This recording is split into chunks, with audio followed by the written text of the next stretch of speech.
作ります。フライドライスですね。さて始めましょう。 Fried rice, fried rice, bitch. You wanna play your cards, you gotta roll the dice, bitch. Weeding out the weak with agriculture educational. You got me eating seeds and I ain't talking about fellatio. I was walking down the street. You know, it was a beautiful day, nice time. It wasn't that bad a day. It was like kind of raining though, rainbow. But it wasn't a good rainbow though. It was a kind of shitty rainbow. Given not a really good rating. And then just out of nowhere, like a van pulls up. Fuck, I kind of forgot the rest of the story. I think Jay Fizzy would know though. So yeah, I was just walking around on this gloomy day and, you know, just on some rocks on the street, just feeling like shit like I always do. I decided, you know what, I shouldn't feel like this anymore. This isn't right in life, you know? You should have fun. You should enjoy things. So I decided, you know what, I'm gonna get off my lazy ass and I'm gonna do something about it. So I decided to head over to JC for some advice. Yes, I'm the guru of advice. I have so much advice, and I just told Fizzy that she needs to keep her head high. Just make sure to square her shoulders and keep on going. And, that's what she needs, and I feel like if she kept going strong and keeping a positive mindset, that she would be great. But she seemed to have some problems with her sleep and stuff, so I decided to take her over to a good doctor that I know, Dr. Fitz. When JC came in with that patient, I was honestly dumbfounded. How could someone survive on such a lack of sleep? I looked at my notebook, and then I looked up at JC, and then I looked at the girl, Jay Fizzy, and I said, Jesus, we've got a serious case of the sleepy bad here. And JC looked at me and said, is that even a real thing? I said, are you the doctor here? And he said, fine, sorry. And I said, damn straight. And I looked at Jay Fizzy, right in the eyes, and I said, listen, sweetheart, you got to make sure that you're getting a good night's rest. And she said, I'm trying, but it's not that easy. And I said, why the fuck not? You just put yourself to sleep, get yourself like a teddy bear or some shit, warm glass of milk, and you're out like a light. And she said, no, I just physically can't sleep. And so I knew the only possible thing I could do was reach under my desk for that handy tool. And I pulled out a baseball bat and I raised it high above my head, and I started to swing. And JC let out a scream. Jay Fizzy didn't know what was happening, but I had that bat swinging through the air in slow motion.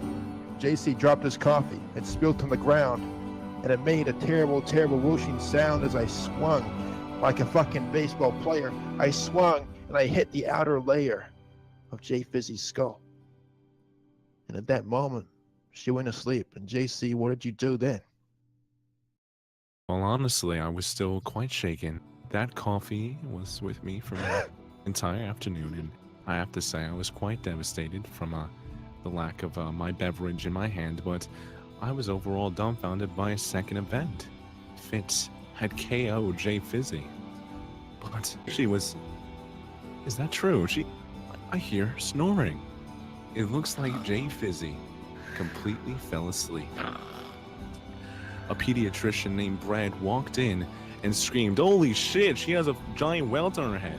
And no, both me and Fitz said she's asleep finally.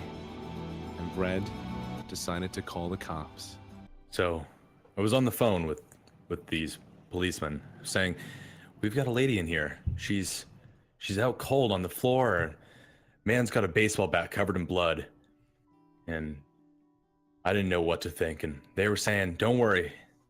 The police, they're on their way. We're gonna send help. Just hold in there. Don't worry. And I'm sitting there shaking. I see Fitz around the corner holding that baseball bat with a look in his eye like I've never seen before. And then finally, after about 20 minutes, the police show up. I lie down on the floor and I see this little dot in the middle. And apparently it's a hole in the floor. And I look down. You want to know who I saw there? It was Dangerous Souls. Thank you, souls. What did you experience? Yeah, you see, I was originally at Dr. Fitz's office. I was waiting in the waiting room and I just heard this scream. Just, the thud of a bat hit a woman's head. I didn't know what was going on. So, I went outside and I found the local sewer area on the streets. And I just went to investigate because, this seemed like a very important thing.